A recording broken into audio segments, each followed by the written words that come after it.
Om Shri Ganeshaya Namo Namah. Greetings to everyone world over, all our brothers and sisters across the globe, wherever you are. We extend you a very warm welcome this evening from India.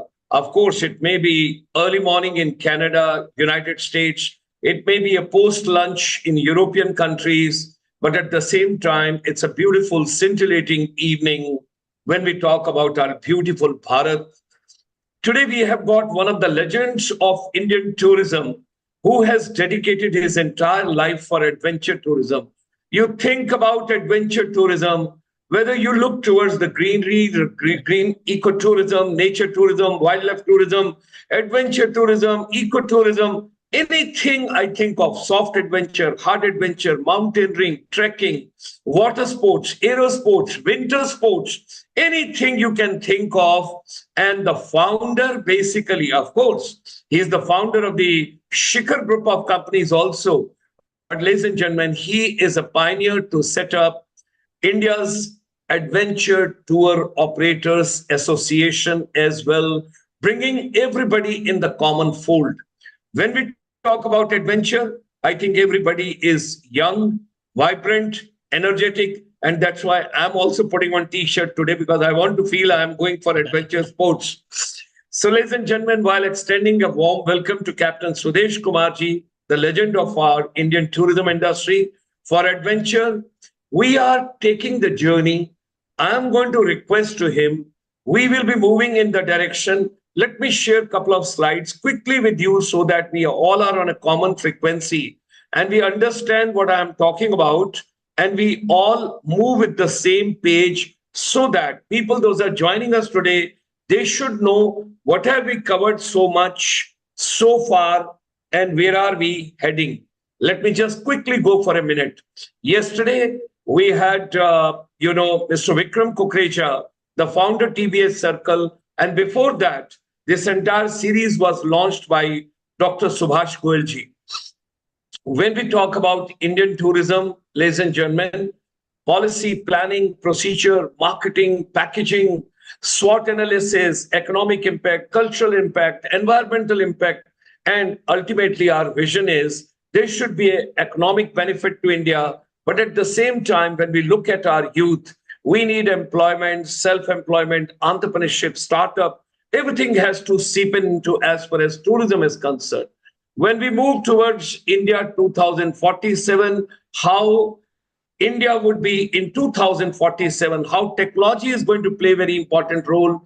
We are moving in that particular direction. Schools, colleges, universities, domestic tourism, inbound tourism, outbound tourism, excursion tourism, and of course, today's focus is adventure tourism. How should be our education ecosystem? What kind of skills, competencies, capabilities, micro, small, medium enterprises, and how to build the networking strategies globally. Couple of areas we will focus on.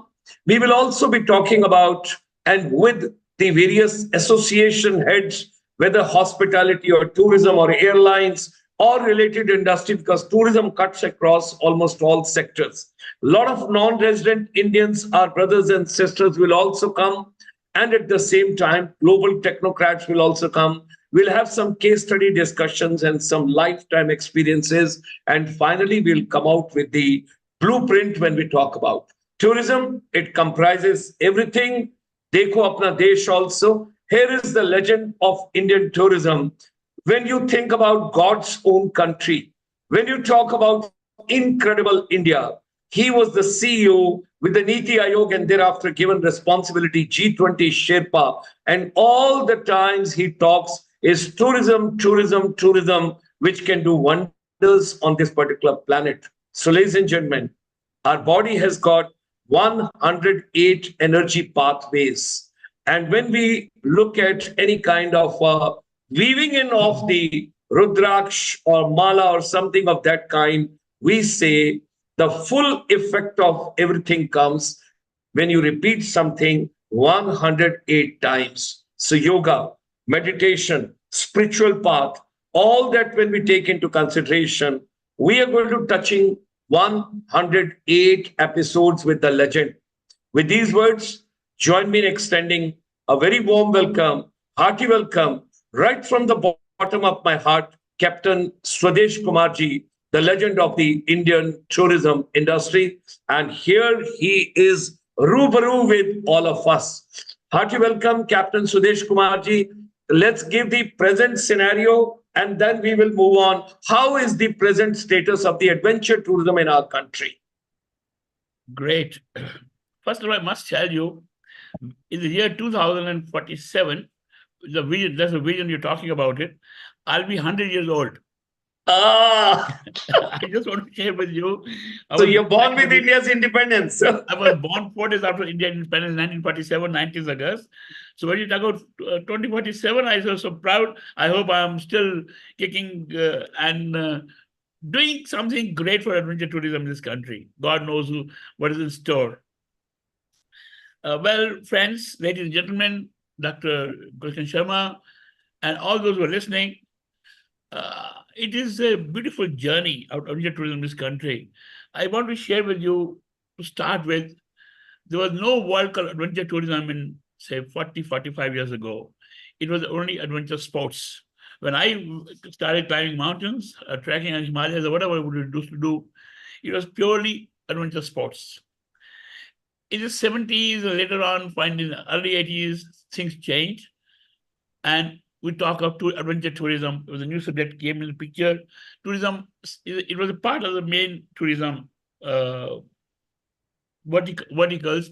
What really happen is, when you go for a adventure sports, any activity, it is your decision what to do, what the precautions you take, how you work on it. However, when you talk about adventure tourism, it is very, very different game altogether.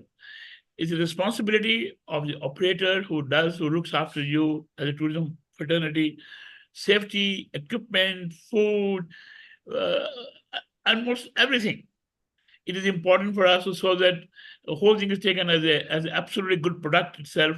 And that's how the adventure tourism is all to go, developed in the last so many, many, many years. I want to tell you a very interesting thing happening. In 2020, March, when COVID hit us very hard and everything was closed for 2 years. So we had all of adventure tourism also gone through a difficult time. But fortunately enough, it is picking up now.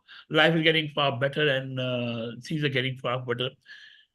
And my company, with Shikhar Travels and the adventure fraternity entire or whole country itself, has also gone through a very roller coaster things. I would like to explain to you, each one of you, that as a mountaineer, one very important thing is, you have to go together, climb a mountain, holding each other's hand. Who reaches on the top of the mountain is not important, as long as somebody reaches on the top. You have to work, ensure together that you are holding each other's hand and ensuring that everybody is safe. And that means somebody is sick. So you have to abandon your expedition and bring him back to safety. So this is what we had taught in our mountain climbing. Same formula today goes for our business. I tell everyone in this country, and wherever I'm going talking, I say, let's each of us, as a tour operator, work together, hold each other's hand, and share knowledge, information, equipment, and so on and so forth. And so that we can grow together. Please understand one thing very simple, my friends. I believe, is my firm opinion, that today, if you promote your product, let everybody handle it, you will get some part of it. So it's very essential for us to promote adventure tourism in this country together collectively. This is one point which I think. What really has happened was that 2/3 of Himalayas are in India. And unfortunately, we get very small amount of business to Indian Himalayas.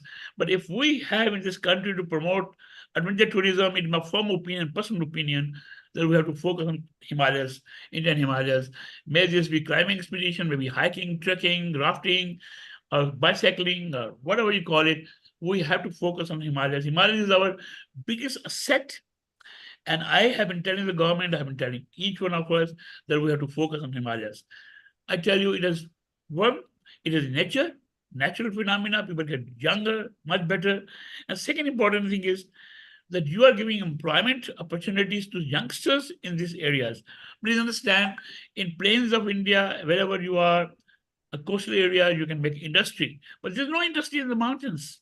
Only industry is tourism. So in my, I wish more focus is be to promote tourism and tourism and tourism.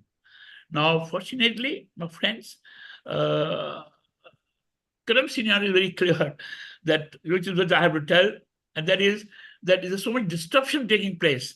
When I started the work, there was no disruption. I just go pick up a briefcase, go talk to people, give a lecture, and bring to India. No, it's not.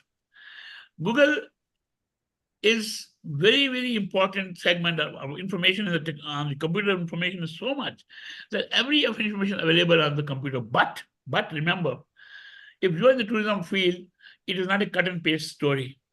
Even today, if you want to promote a destination, you must have been over there.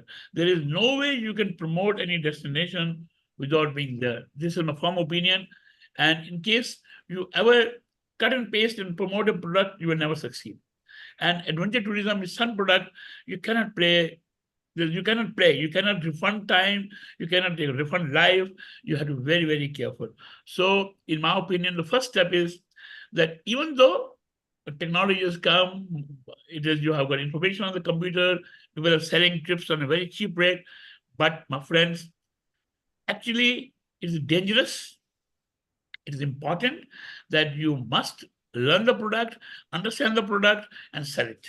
So, in my opinion, second point, in my opinion, Dr. Gosharma will be the skill development is so crucial for us to promote, to tell what is happening in skill development now. You don't have to be MBA to be in adventure tourism. You don't have to spend lakhs of rupees in creating infrastructure in the hotels and stuff. You need brain, innovation ideas, and you can create a beautiful product. For example, I give you an example. Many, many years ago, I went and promoted tribal tours in Odisha. But I went to there, I took a cab with one of the local operators. We went around to the survey of each village, each tribal area, met the tribal heads. And we did his survey, and then we promoted tribal tourism in Odisha, with keeping in with the fact that we have to look after the cultural aspect of the local people. For example, we never put a camp closer to the village. It was almost half a kilometer away from the village, so that the village life is not disturbed. Same thing is happening. So the idea is to respect the local thing. And I think today is very essential for us to go back. Another thing I want to share with you, a thought came in my mind was, COVID brought us like a storm in the Himalayas. When the storm comes, everything is disturbed. And now, when the storm is thum jata hai, then we decide, okay, let's go and start going again. So again, now from base camp, we're moving again step by step to the highest hill. So, and one of the things I want to share with my friends is that if we have to promote adventure tourism in this country, you cannot ignore the youth.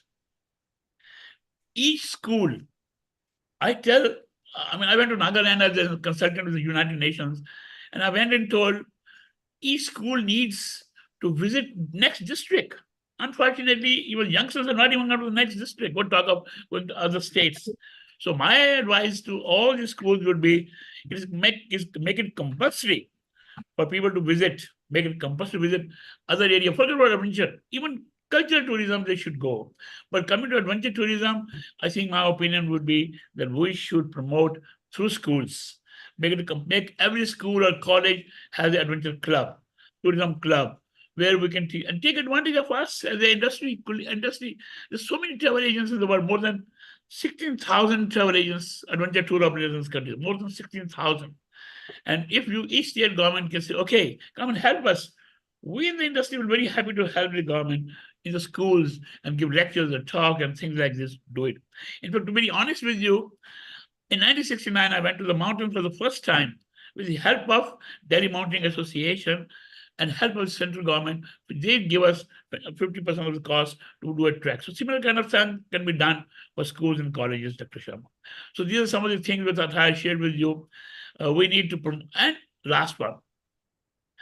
And the super last one is that we need to promote our adventure product in the international market of the Indian living abroad, non-resident Indians We need to motivate them, bring them to India.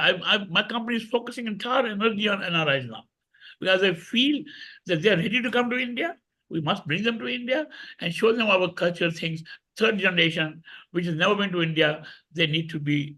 And then I think the government of India must focus energy, effort to bring these youngsters from all the NRIs to India for activities. And adventure tourism could be one of the major pillar of this. People are not interested in going to Taj Mahal. Youngsters are interested in going to Taj Mahal and fort and palaces, but not exciting.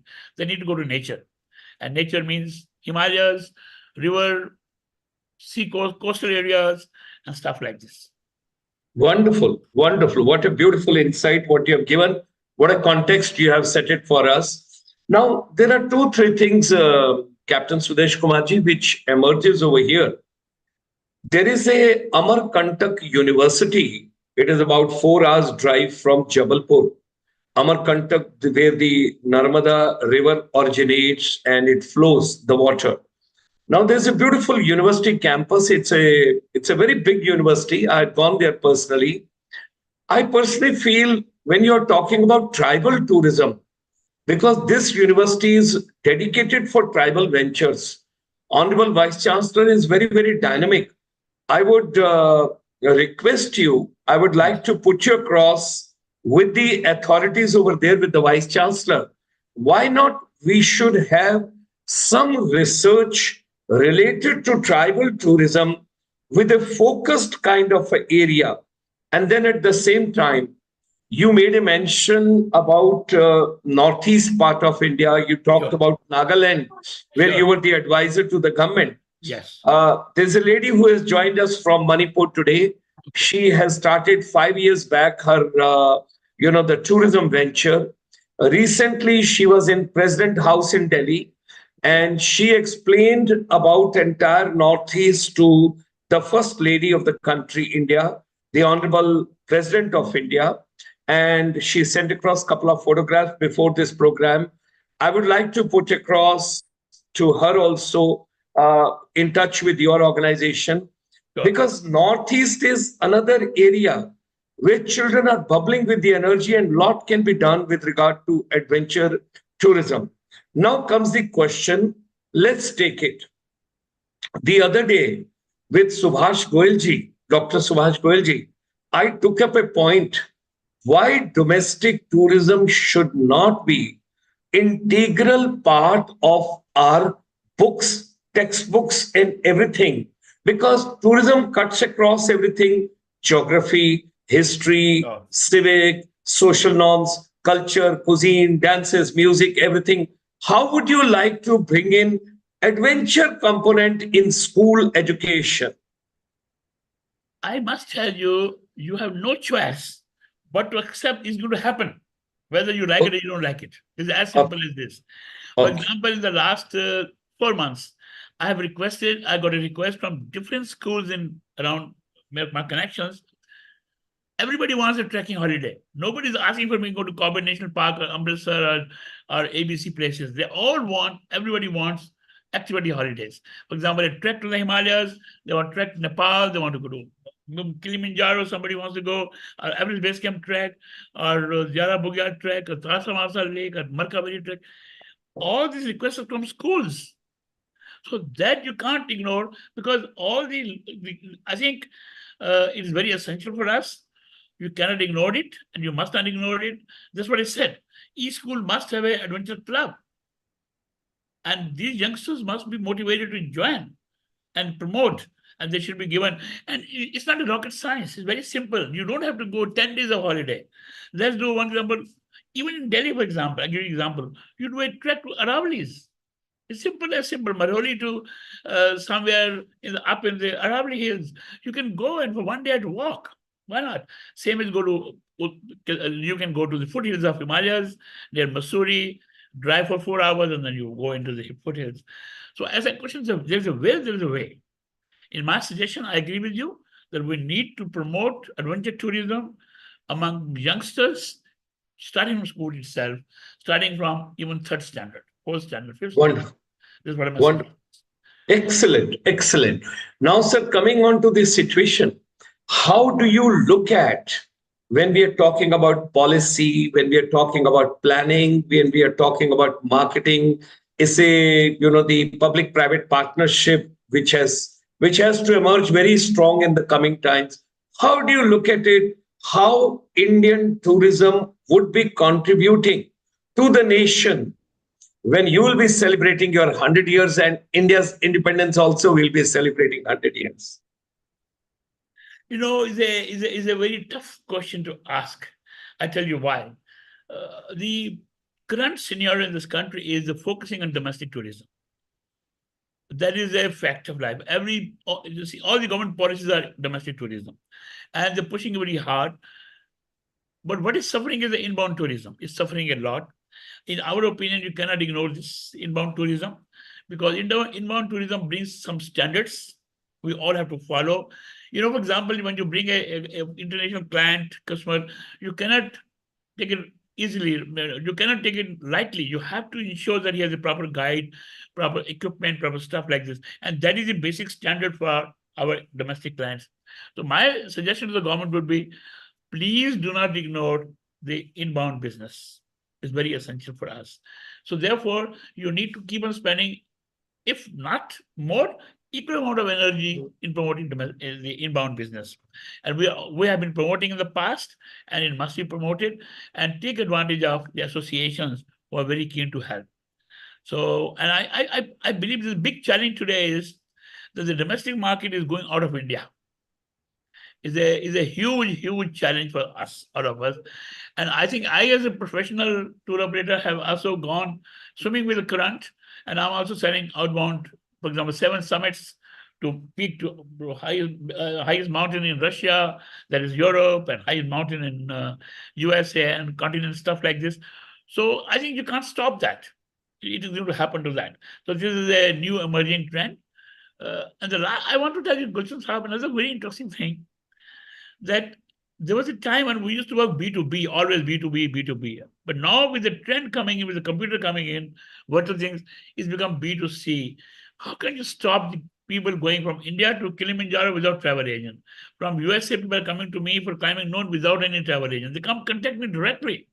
So I think we all have to get ready, prepared for the new revolution of this country in the world of the whole world is one. And you cannot say B2B, everything is B2C. Vasudhaiv Kutumbakam. The whole world is one family. Yes. All of us, we are together. That's lovely, Captain Swadesh Kumarji. Something very, very, pragmatic you have given to all of us. Schools also, colleges also, universities also, trade also, domestic tourism also, inbound tourism also. And I think from B2B, let's move on. Things are moving is B2C.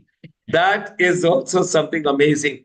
Now, young boys and girls, teachers, educators, trainers, principals, counselors, directors, vice chancellors, let the children come out. Let the students come out.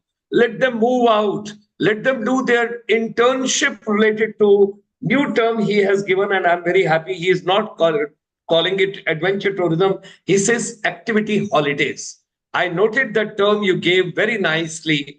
Activity holidays, no passive part. You want active participation. Yes. So, young boys and girls, come out, move out. Let's move together. Couple of projects we can enjoy, all of us together.